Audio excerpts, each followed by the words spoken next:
Sige. Fuck. Ang cute mo kasi. Okay. Yo. Yo, for the record, hindi ko deserve yung sinusumbat niya kanina, hindi ko deserve na tawagin yung old god o uncrowned king. Pero syempre gusto ko kayong pasalamatan. Kasi ramdam ko kung paano nyo ako tignan.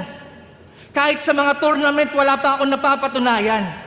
Pero dahil sa'yo, hindi mo pwede itanggi na yung title na yan, hindi ko kailangan. Kasi nung nag-call out ka ng mga champion, pero karamihan sa mga champion, ako ang gusto makalaban.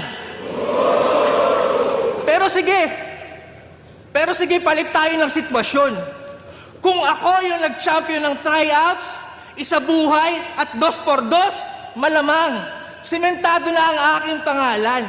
At dahil meron akong title, malamang, isa ako sa legendary at palaging relevant anumang era lumaban. At dahil meron akong title, malamang, kasama ako sa most viewed at palaging nasa top 10 ng mga tao. Ngayon, alisan niyo ako ng title. O di ba ganun pa rin? Wala namang nagbago!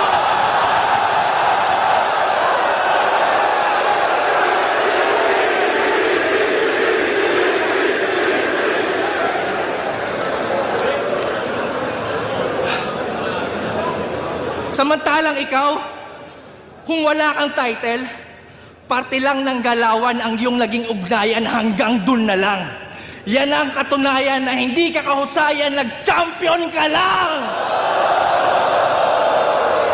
Kulit, no? Dati niyayabang mo yung meron. Ngayon wala yang nagawa. Nabaliktad ang sitwasyon, ikaw naman ang niyabangan ng wala.